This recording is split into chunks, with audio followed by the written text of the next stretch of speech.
Hello, viewers, and welcome to the latest episode of the GI Huddle. I'm with Iain Hutchison, Chief Revenue Officer at Digitain. Iain, thanks very much for joining me. How are you doing? Hi, Tim. Thank you very much for inviting me. I'm very well, thank you. Yeah, really glad to have you on. We've spoken to a few people from Digitain over the years, not least Luis Figo, brand ambassador, but obviously your colleague such as Simon Westbury, now a different brand, but within the group. Thanks for joining us. Wanted to ask you a little bit about your personal journey before we go into all things Digitain. A storied gaming career, a few years at Genius Sports, obviously sports data supplier side. Can you walk us through your journey to where you are today with Digitain? Yeah, thanks, Tim. It goes back to 2005, actually, when I was working for a startup, a dot-com startup that didn't actually fail, called Connextra. There were about 10 of us, and we sold the business to Bet Genius, as it was called at the Mhm. time. I know it's since rebranded, and there were 10 people from our side, and there were 10 Genius people, and then I guess the rest is history. I ended my career there in 2018 as Chief Revenue Officer, but it was one hell of a journey, and an incredible company. Mhm. Obviously, Digitain now again Chief Revenue Officer. Can you walk us through exactly what that role entails? So the chief revenue officer role, has been much debated in the media. Right. But let's try and sort of encapsulate it in a succinct way. I'd say it's really to provide direction, Hmm. to optimize growth, and to kind of have a finger in all commercial aspects of the business, really, from pricing, contract terms, and the like. I sort of straddle the sales team, the implementation team, and the account management team. So it definitely keeps me busy. Mhm. If you were to compare it to another C-level role, would it be fair to compare it to maybe a chief commercial officer or a chief business officer, or is it very different? Well, I think traditionally a sort of sales director or chief business officer role is really just focused purely on the sales team. Hmm. And whilst it would be I would be lying if I didn't say that that is where a lot of my effort and time at the moment is going into. Um, it's more than that. It's a question of squeezing out more value from account managers and the management team. It's looking strategically at the sales strategy and where we go, which markets we go into, and how we tackle the regulated market, really, I think. So Hmm. it's kind of acquisition and it's retention. Okay, absolutely. Yeah, like kind of quite a very varied role then. Um, in terms of Digitain, and it's you had some recent kind of expansion, offices in Romania and London. Can you tell us a little bit more about that move for the company? Yeah, I think it was really a case of providing a bit of redundancy for our teams in Yerevan in Armenia.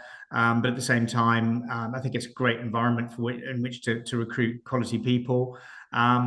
So yeah, we're looking at multi functions in Romania, and looking at sort of having some rather grandiose offices there as well at some point when we can find something that's suitable. As for London, that really is just a sales office. I Mhm. think it's pretty commonplace these days for sales teams to sort of have a co-working space. So right now we're in a co-working space at Soho Works, which is quite sort of hip and fashionable. But I think over time we'll probably expand out and try and find somewhere a bit more permanent. Sure. And in terms of that word expanding and the word markets, but in terms of which gaming markets you're in, can you talk us through kind of the markets you're across Europe that you're going into at the moment and what the key focuses of the maybe the newer markets are? Yeah, I think that we're keeping an eye on pretty much every region. I've just gone through a restructuring process to regionalize the sales teams just to give them focus and to allow them to really have that domain expertise and knowledge. We're going to be looking very much closer to home, so to speak, places where there is a cultural kind of connection. We've certainly made some progress in southeastern Europe, and I think Central Europe as well, Central Eastern Europe, if you call it that. Depends how you cut the regions up, and you slice them up. But those are the two sort of major focuses for us. But we're not never say never, right? I mean, Mhm. obviously we're in a process like so many other B2B providers are, where we will look at an RFP. and it's a balance, really, balance between where you've got certification, and where you've got B2B licenses. Hmm. If I were to ask you the kind of regions or the broader regions you mentioned just there, is there one or two that's really exciting to Digitain the most at the moment in terms of growth and potential? I think that's hard to say at this stage. We've done quite a bit of due diligence, and I have to obviously be mindful that I don't want to give our strategy away to all our competitors. So Sure. please understand, I might be slightly evasive on that one, but Hmm. but yes, those are quite big regions. I accept that, but there's also a lot of interesting operators in those regions, Hmm. companies that are perhaps trying to build their own technology and struggling to deliver, companies potentially that want us to launch a particular version of their operation into a particular country. So I think there's a number of opportunities there, and I'm really excited about them. And I think there's also been some really good feedback from some of the bigger operators who've actually wondering why this is such a best kept, Digitain's the best kept secret in the industry right now. Hmm. Something that will be linked to that in terms of new markets or even existing partnerships that Digitain has written about and yourself has written about in a GI Friday column is building trust kind of with partners. How much can that make a difference? Let's say if one an operator say is facing a choice between two companies, but they have that trust potentially with Digitain or any hypothetical brand.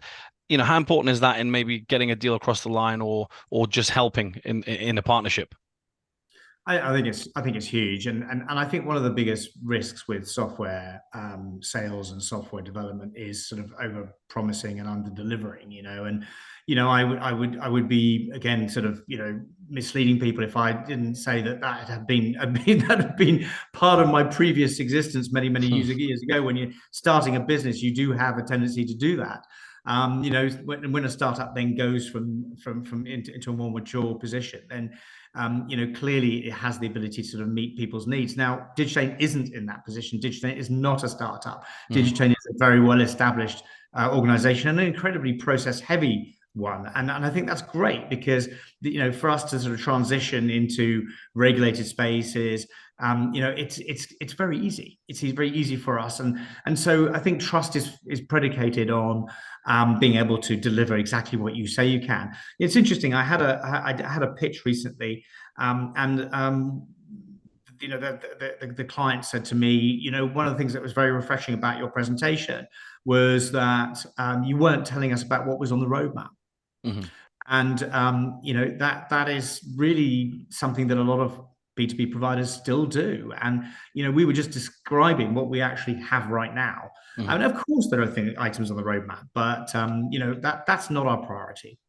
Hmm. Absolutely. I mean, not to trick you or form a sort of trap, but my next question is about what might be on the roadmap for Digitain for future goals and that kind of thing. So obviously you got to be careful not to overpromise, as you said. But in terms of my next topic, yeah, you've outlined kind of the markets you guys are in at the moment, and yes, as you say, the industry is familiar that Digitain has a number of products across the board. But in terms of future goals and the new developments on the horizon, what are the kind of priorities for you there? Yeah, I'll talk about one particular feature, which is kind of interesting. I had somebody who'd been 12 years at one of our sort of biggest competitors. He just moved to an operator, and this was when I was out in Brazil. And for his sake, he can remain nameless. But he was looking at our product, and he was incredible. He was astonished at how good it was. And he went on to say, but what I really want, is I really want the ability to bet on. Well, in fact, he mentioned Sweden, and maybe I'm giving too much away here, but he basically said, well, if I want to take Sweden at 2.5, then wouldn't it be great if I could actually place that bet before that happened? In the eventuality that it does happen, should the price reach 2.5, then it would automatically place my bet. I said, well, guess what? Believe it or not, we do have that functionality ready to be released. Mhm. And that I think is something that has been the domain or the reserve or Betfair and sort of exchanges like that. But the ability for the more kind of seasoned better to be able to kind of participate in that kind of bet is Mhm. great. So it was a massive endorsement. Absolutely. And a final area for me really is I don't know if it might even relate to the answer you just gave. And I'm just thinking in terms of that's user experience and kind of I guess speed with the odds. We're just heading into, well, we're in H2 2023, but we're just in the early stages. Considering that time frame, what is the kind of, if you were to single out an industry trend, so I guess including Digitain, but involving the whole sector, the most important one for either fellow suppliers or prospective kind of partners and operators to look out for, what's the one trend that you think this is what we have to talk about? This is kind of what we have to address. I think a lot has been talked about AI, and at risk of being sort of boring about this subject, I would just say that actually we've had a recommendation engine now for some period of time, and it's been a question of finessing it.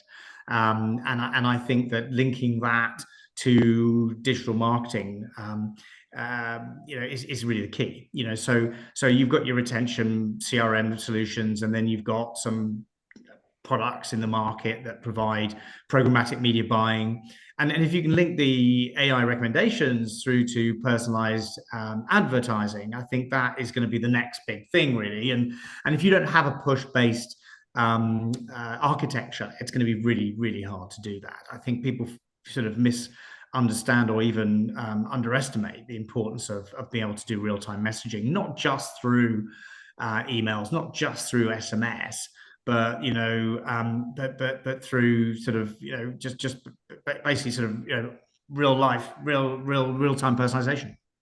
Yeah, so I was going to say, as you said, real-time data and personalization, something that has maybe been talked about for a few years, but I think now we're seeing actually this is very much coming to the forefront of actually, now we're talking about it. It's a reality, and as you say, it's a kind of the must-have thing. It is the future, because if you think that most of the back office systems and trading and risk management has all been automated, what does that leave the operator to focus on? Obviously they continue to factor their customers, and that's essential. And whilst we do a lot of that work ourselves, they're obviously there to support those rules and those decisions. But I think the real thing that's going to change the game is going to be giving people what they want at the right time, the right place, and on the right channel. And I know it's been overused, but it definitely is the way forward. Everyone, it is the what used to be the Amazon model. Hmm. Absolutely. Well, Iain, thanks very much for your time, for your answers. Really engaging chat, and good luck with everything at Digitain in the coming months. Thank you very much. Thank you.